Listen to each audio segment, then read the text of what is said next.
Although the Great Chicago Fire was a huge tragedy, the triumph that followed was even greater.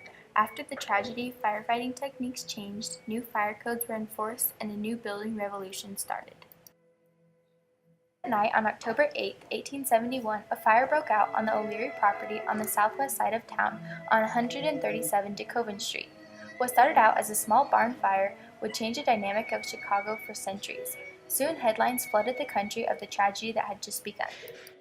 The Chicago Fire presents aspects of the devastated city, the work of reconstruction already concerned, the fire still raging with relentless fury, 100,000 homeless people, the burned district miles wide, 100 blocks of buildings destroyed in the South Division, 700,000 invested in the United States.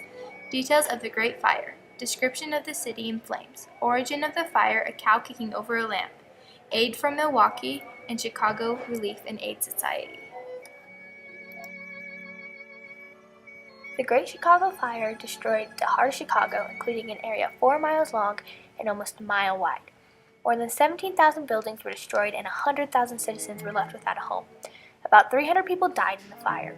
The total property damage was about $222 million, which today would be about $4 billion. October of 1871, it was very dry with an abundance of wooden buildings. That made Chicago vulnerable for fire. The rivers were also polluted and full of grease. That made it easy for the fire to spread. The grease was from boats dumping oil at the side of the river. This caused the river to catch on fire on the surface, limiting the water source. One of the most popular stories about the fire is the O'Leary cow knocked over a lantern while Catherine O'Leary was milking, and the lantern started the fire. However, that is not true, but the fire did start in the O'Leary barn. They were easy to blame because they were Catholic Irish immigrants. There was a popular stereotype of the Irish immigrants. The stereotype was that they were bossy, violent, heavy drinkers, and gang-related.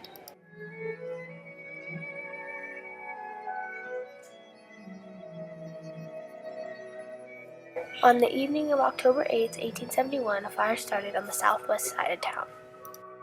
Before 9 o'clock at night, the O'Leary's neighbor pulled the neighborhood fire alarm. A little after that, a watchtower sent a signal to the fire department and they were sent to help. The wrong fire department was sent, letting the fire burn even longer.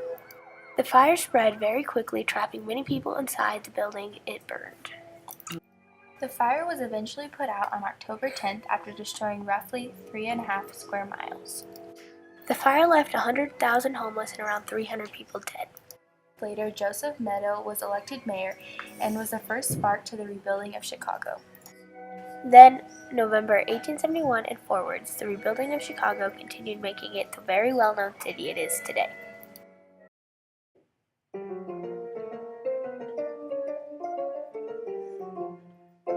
Firefighting techniques were very different than they are today. Today we have big red fire trucks that hold up to 3,000 gallons of water through 300 feet and a lot of them. However, in 1871, techniques were very different. Instead of a fire truck, they had more of a fire cart. They could hold about 1,200 gallons of water and throw it only 200 feet. Firefighters would have to pull these. On October 8th, there was a fire that the firemen had to fight. This made them tired, letting the fire burn longer. After this event, firefighters learned shifts and ways to always be ready for fire. Chicago Fire of 1871, firefighting techniques and styles were very different. Firefighters were poorly trained and did not have the right equipment to keep large flames from the fire. And after the fire, a new training center was built for firefighters at the site where the fire started, very close to the original O'Leary barn. The Great Chicago Fire forever changed the way firefighters and town workers thought about fire safety and new firefighting styles. After the fire, they were safer and learned how to better fight fires and protect themselves and equipment.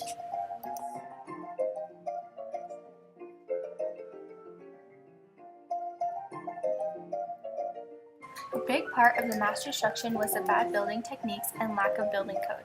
Before the fire, houses in Chicago could be built out of whatever they wanted to be. Also, houses could be as close to each other as they wanted, and streets and sidewalks didn't have to meet any certain codes. This fire led to a spark of building styles and structural codes.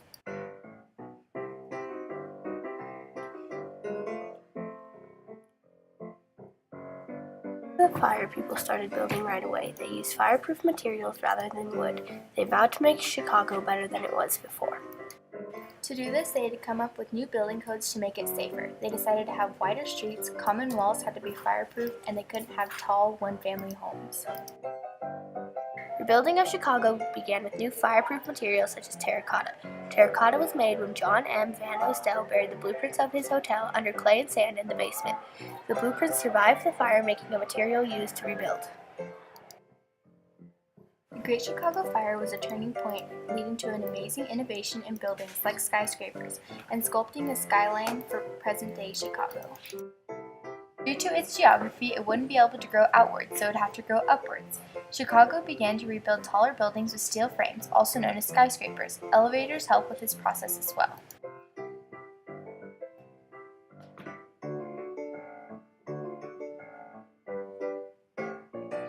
Not only did this fire affect the people of Chicago, but it also affected the surrounding states, country, and the world. Other states gave Chicago money, food, and anything needed through the communication of telegraph. This tragedy helped bring the United States together to help people in need. For example, the United States Army took over control of the city in a state of martial law. This prevented raids and other illegal actions. People from the East sent contributions, and President Grant even sent $1,000 of its own money to help out the cause. Chicago was helped by many charities that helped rebuild. This helped to make Chicago be the well-known city it is today. After the Great Fire, the town of Chicago was in distress. Almost all government buildings were burnt, and many very important documents were destroyed in the fire.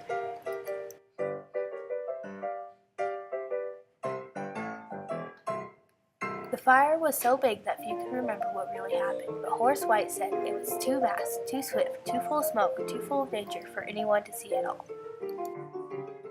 Another first-hand account is a book written by Fanny Bellbecker, a 10-year-old girl who witnessed the fire. Her book was called My Experience of the Chicago Fire.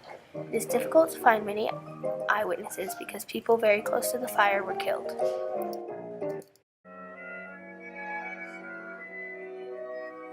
Once the fire started, there were many things that went wrong that led to the hundreds of deaths. First, once the fire alarm was pulled, the wrong fire department was sent to help. The fire department that was sent was stationed at the opposite side of town, letting the fire burn longer without the effort of it being put out. Then, the wind was blowing in a convectional direction.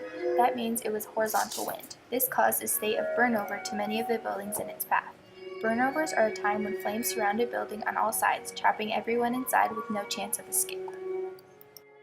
This was one of the leading causes to many of the deaths. There were times that the flames and ash spread a mile wide, burning through the city. Along with a hot, dry summer, this led for no moisture, meaning the flames burned everything in its path, including the river.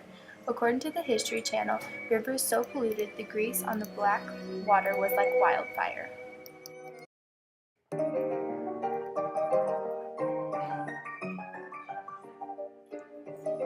At first, business owners started to rebuild what they knew how to build, the basic 4-story buildings. It wasn't until 10 or 15 years later that architects came up with a new idea for buildings. An 8-story building made completely from a steel frame, almost fireproof is what they thought. This made for a huge population boom in Chicago and sparked a new building revolution in the country. Without the brilliant minds of those architects, this country may have been very different than what it is today. You can still see in Old Town Chicago today the pre-fire buildings and what they eventually turned into. This is a very significant event in history and is still very important to Chicago. So important that the second star on their flag is in remembrance of this very special event in Chicago's history. So as it turns out, this huge tragedy ended up being a major triumph. Who would have thought that a city in flames could be such a huge triumph in disguise and shape our country for centuries?